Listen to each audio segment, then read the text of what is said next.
The night of February 7, 2018, was supposed to be like any other in Syria's war-torn Deir ez-Zor province. The U.S. Special Operations Forces stationed near the Conoco gas field had been in the region for months, advising and supporting the Syrian Democratic Forces, SDF, as part of the broader effort to maintain stability after the collapse of ISIS. They were hardened warriors, elite Green Berets, Delta Force operators, and Marines, trained for high-stakes combat in some of the world's most dangerous environments. But even they had no idea that within hours they would be engaged in one of the most lopsided and brutal battles in modern warfare, a clash that would send a chilling message across the world. The desert night was cold, the silence occasionally broken by distant artillery fire and the hum of drones circling high above. The Americans were well aware of the complex battlefield they operated in. The Syrian conflict was no longer just a civil war. It had become a tangled web of factions, foreign interventions, and shadow wars. Russia had thrown its full support behind the Assad regime, using mercenary groups like Wagner to carry out covert operations where direct military intervention wasn't an option. Throughout the day, intelligence reports had hinted at something unusual. Satellite images and drone footage showed a large convoy of armored vehicles, tanks, and artillery pieces moving toward their position. U.S. analysts intercepted Russian communications, suggesting an impending operation. Yet, despite the clear warning signs, it still seemed unthinkable that a force of that size would dare challenge an American outpost. The U.S. military had been in Syria for years, and while tensions with Russian-backed forces flared from time to time, direct engagements were rare. The rules of engagement were understood. Both sides operated in the same war zone, but avoided outright confrontation. That changed at approximately 10 p.m. when the first artillery shells began to fall. The explosions shook the ground, sending fire and debris into the air. Within minutes, the outpost was under heavy bombardment. U.S. forces scrambled into defensive positions, scanning the darkness with night vision optics. The enemy was coming. Through the dust and fire, the Americans spotted movement. Over 500 Wagner Group mercenaries, along with Syrian regime troops, were advancing toward their position. The convoy was a mix of T-72 and T-55 tanks, BMP infantry fighting vehicles, and technicals mounted with heavy machine guns. The attack was well coordinated, methodical. The Russians were probing for weaknesses, using suppressive fire as their armor rolled forward. The Americans wasted no time. A call was sent up the chain of command, and within minutes, the full weight of U.S. air and artillery power was unleashed. First came the MQ-9 Reaper drones, their sensors locking onto enemy vehicles and designating them for destruction. Then the roar of an AC-130 gunship filled the sky. Its 105mm howitzer and 40mm autocannons tore through the advancing enemy, turning armored vehicles into burning wrecks. But the Russians kept coming. They believed they had the advantage, outnumbering the Americans and their SDF allies by nearly 10-1. What they hadn't accounted for was the sheer speed and precision of U.S. firepower. Apache attack helicopters swooped in low, Hellfire missiles streaking toward their targets. Every shot found its mark, turning armored columns into smoldering ruins. The Wagner forces had walked into a kill zone, and there was no escape. F-15E Strike Eagles joined the assault, dropping laser-guided bombs that obliterated enemy artillery positions. A Marine artillery battery stationed miles away added to the destruction, its M777 howitzers lobbing high-explosive shells that tore apart the enemy's rear formations. In the midst of the chaos, U.S. Special Forces held their ground, picking off advancing Wagner mercenaries with deadly accuracy. The battle raged for nearly 4 hours. As the night wore on, it became clear that the attackers had vastly underestimated what they were up against. Wagner commanders frantically radioed for support, but Russian high command refused to acknowledge the engagement. There would be no reinforcements, no air cover, no escape. The Americans controlled the battlefield, and the mercenaries had been abandoned. By the time the last shots were fired, the battlefield was littered with the wreckage of destroyed tanks and armored vehicles. Hundreds of Wagner mercenaries lay dead, their assault force decimated. Meanwhile, the US and SDF troops had suffered no casualties. It was a complete and utter defeat, one that sent shockwaves through the Kremlin. In the aftermath, Russia scrambled to contain the fallout. The Wagner Group, officially a private military company, had always operated in the shadows, allowing the Kremlin plausible deniability. But this time, the scale of the debacle was too great to ignore. Russian state media initially denied the attack had even happened, but soon reports began surfacing of Russian families quietly being informed that their sons had died in Syria. The message was clear. Challenging the United States on the battlefield came with catastrophic consequences. The Battle of Khasham remains one of the most one-sided engagements in modern warfare. It was a stark reminder that while shadow wars and proxy conflicts define much of today's global battlefield, there are moments when overwhelming force leaves no room for ambiguity. That night, in the deserts of Syria, U.S. Special Forces delivered a brutal lesson in military superiority, one that neither the Wagner Group nor the Russian government would soon forget.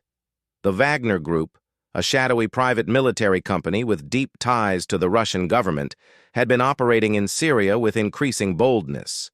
These were not just ordinary mercenaries. They were elite veterans, many of them former Spetsnaz operatives, battle-hardened from combat in Ukraine, Africa, and the Middle East. Wagner was more than a private force for hire. It was a crucial instrument of Russian foreign policy, executing missions the Kremlin could deny involvement in while still advancing its geopolitical aims. Founded and funded by Yevgeny Prigozhin, a powerful oligarch known as Putin's chef due to his catering contracts with the Russian government, Wagner operated under the tacit approval of the Russian military and intelligence services. Their role in Syria was to support the Assad regime, often serving as shock troops in key offensives. They had been at the forefront of some of the most brutal battles of the war, assaulting rebel positions with relentless ferocity, their presence signaling Moscow's determination to secure Syria under Assad's control.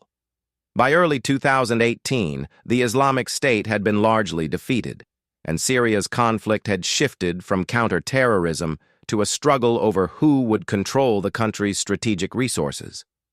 Wagner's objectives evolved accordingly. Their new targets were the oil and gas fields of eastern Syria, crucial economic assets that could provide the Assad government with a desperately needed financial lifeline. The problem was that these fields were under the control of the Syrian Democratic Forces, SDF, America's primary ally in the region. Backed by U.S. Special Forces, the SDF had seized these valuable sites from ISIS, and Washington had no intention of letting them fall into Assad's hands.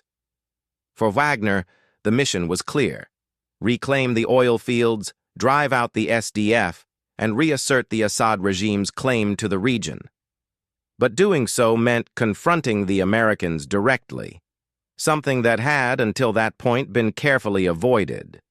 Russia and the United States had maintained an uneasy deconfliction agreement in Syria, communicating through military channels to prevent unintended clashes. Yet Wagner was not officially part of the Russian military, allowing Moscow to maintain plausible deniability if things went wrong. This made them the perfect tool for the job. The build-up to the confrontation began in the weeks leading up to February 7, 2018. Intelligence reports indicated unusual movements among pro-regime forces near the Conoco gas field, one of the largest energy installations in eastern Syria. Satellite imagery showed armored columns assembling, their numbers growing day by day. Wagner fighters, accompanied by Syrian and Iranian-backed militia units, began probing SDF defenses, testing their response. Despite these warnings, many in Washington believed that a direct assault on an American-advised outpost was unlikely.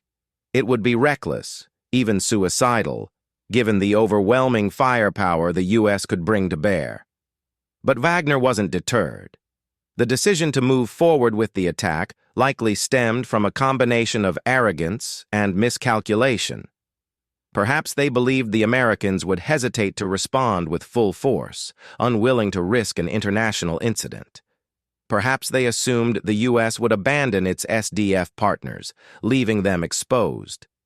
Whatever the reasoning, Wagner's commanders gave the order, and over 500 heavily armed mercenaries, supported by tanks, artillery, and armored personnel carriers, began their advance toward the Conoco facility.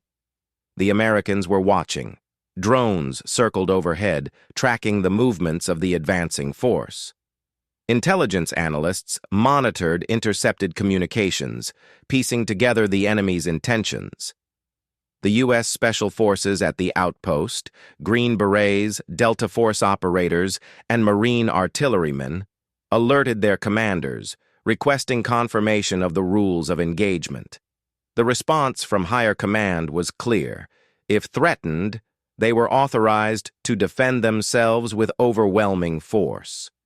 At approximately 10 p.m., the attack began. The first salvos came in the form of artillery and rocket fire, pounding the outpost with deafening explosions. The mercenaries and their Syrian allies believed they had the Americans pinned down, that their superior numbers and firepower would allow them to overrun the defenders. They were wrong. Within minutes, U.S. forces struck back with a devastating counterattack. Precision-guided artillery rounds rained down on the attackers, shredding their formations before they could even reach effective range.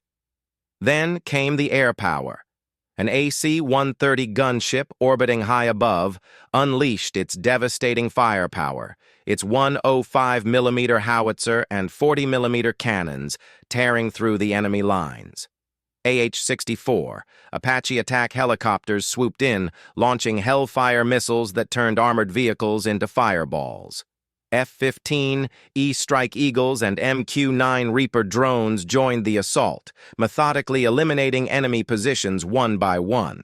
The battlefield was transformed into a kill zone, the attackers trapped under a relentless onslaught of precision airstrikes. The Wagner forces attempted to regroup, but the Americans pressed their advantage. Communications intercepted from the mercenary force revealed desperation. Commanders screamed for reinforcements, for air support, for anything that could turn the tide, but no help was coming. The Russian military, officially uninvolved in the operation, refused to intervene. Wagner's men had been sent into battle with the unspoken promise that Moscow would back them if needed. But when the moment came, they were left to their fate. For 4 brutal hours, the battle raged. By the time the last shots were fired, the Wagner attack force had been annihilated. Estimates of enemy casualties varied, but reports suggested that between 200 and 300 Wagner mercenaries lay dead, their once powerful armored column reduced to smoldering wreckage. Meanwhile, U.S. forces and their SDF allies had suffered no casualties. In the aftermath, the Kremlin scrambled to contain the fallout. Russian officials initially denied that anything had happened, then later admitted that a few Russian citizens might have been caught in the crossfire. Wagner's losses were quietly buried, their families given no official recognition of their sacrifice. For Russia, acknowledging the full scale of the disaster would have been an embarrassment, a humiliating reminder that their deniable warriors had been crushed in a matter of hours. The Battle of Khasham became a stark lesson in modern warfare. It exposed the vulnerabilities of private military forces when faced with overwhelming conventional power.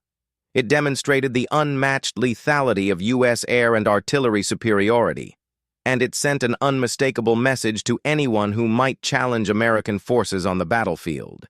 If you come looking for a fight, you will not win.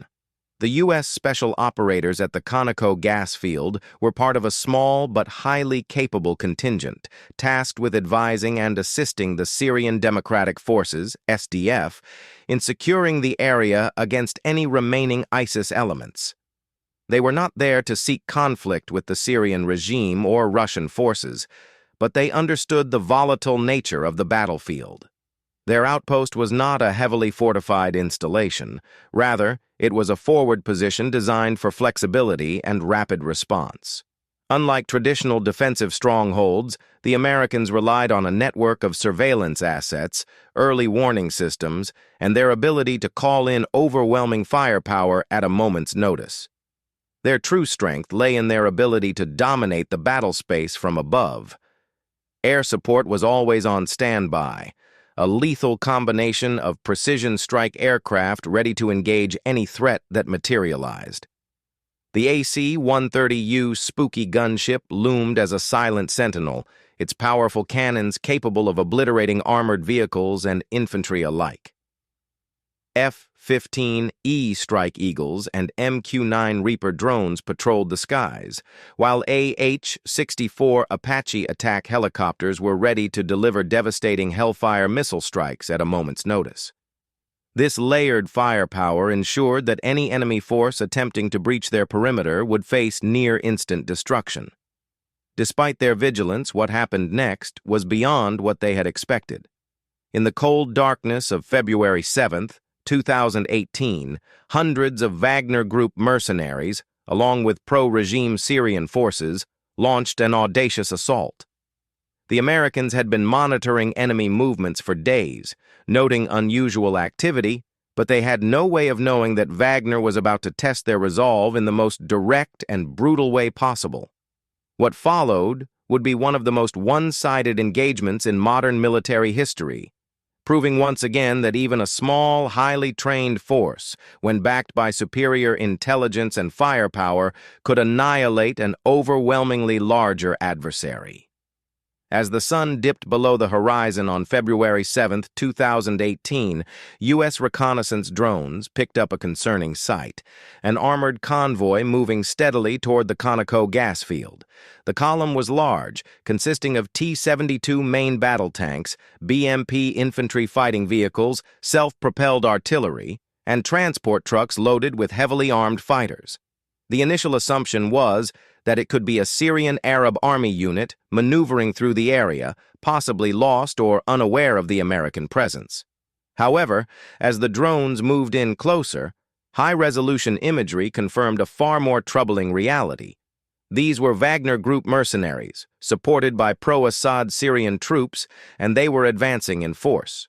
U.S. commanders at the outpost wasted no time in trying to prevent what was shaping up to be a catastrophic confrontation. They immediately broadcast warnings over open radio channels in both English and Russian, making it unequivocally clear that the area ahead was under U.S. control.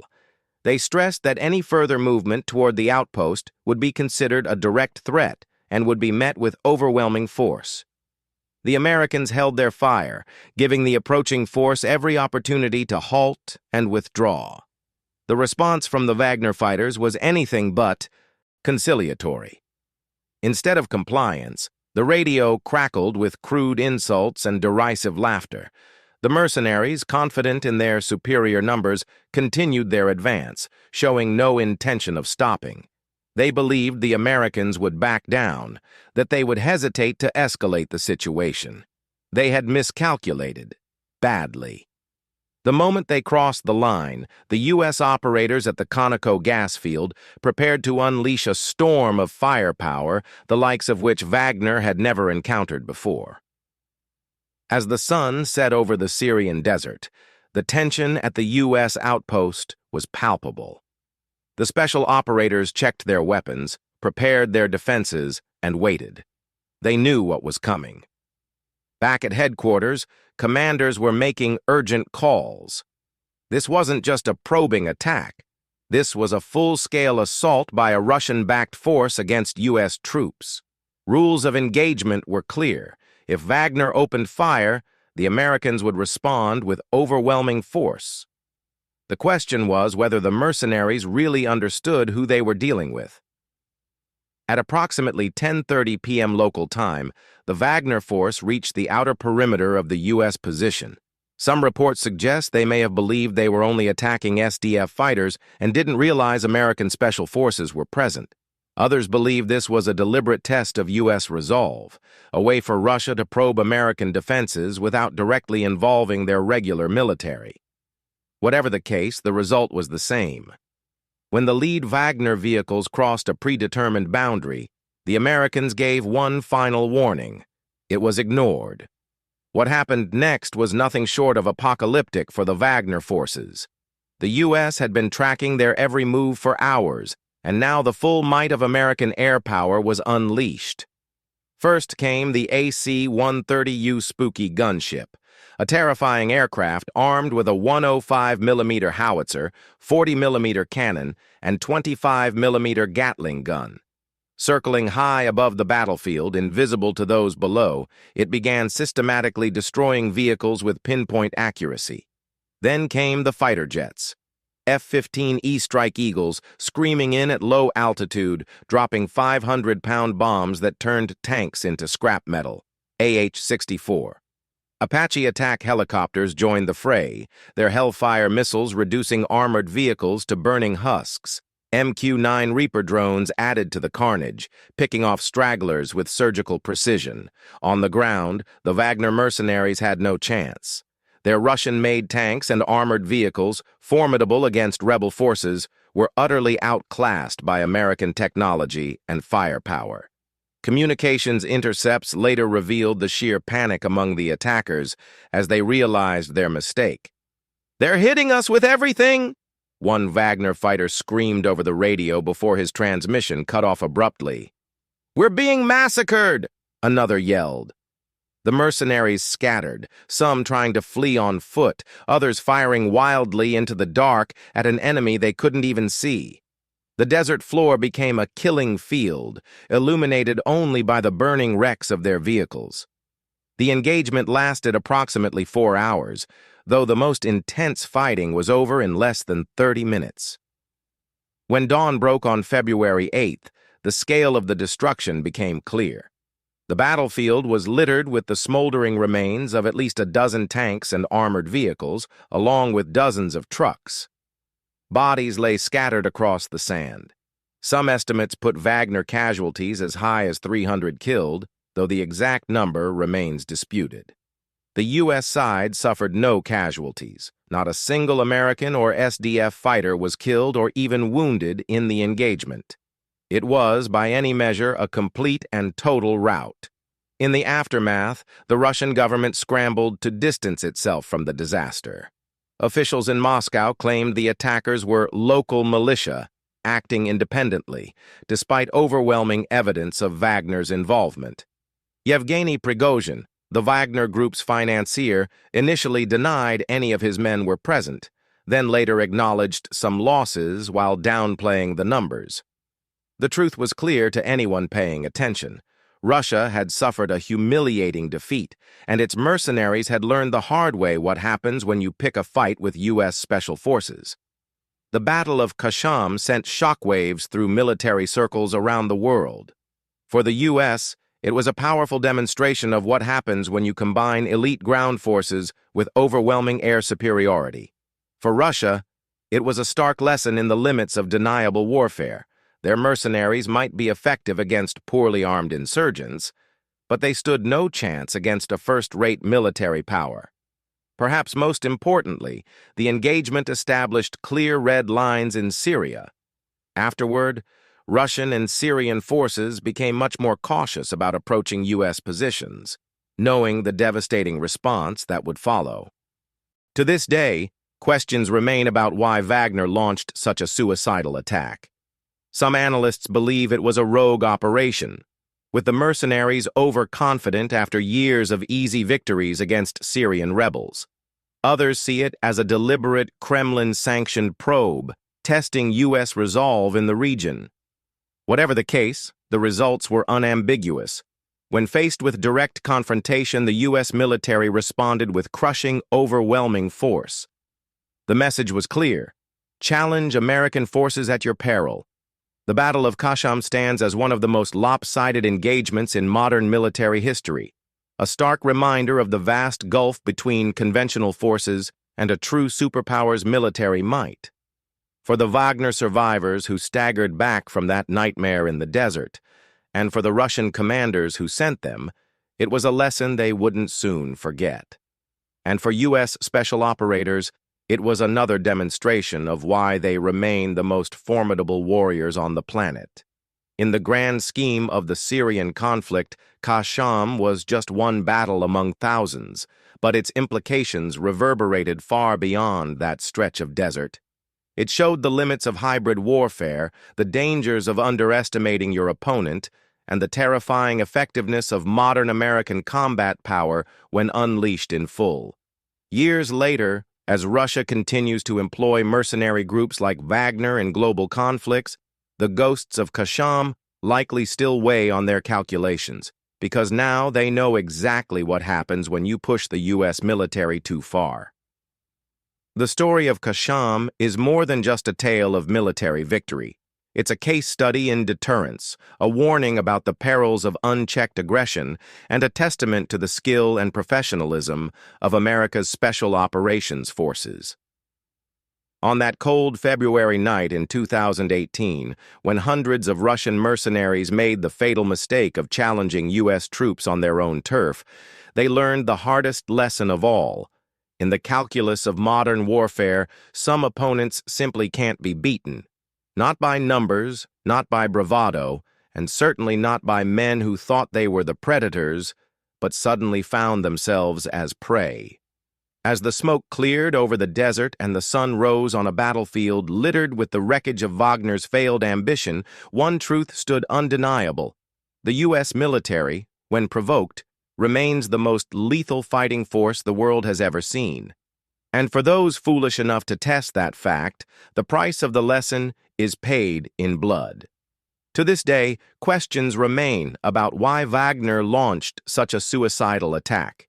Some analysts believe it was a rogue operation, with the mercenaries overconfident after years of easy victories against Syrian rebels. Others see it as a deliberate Kremlin-sanctioned probe, testing U.S. resolve in the region.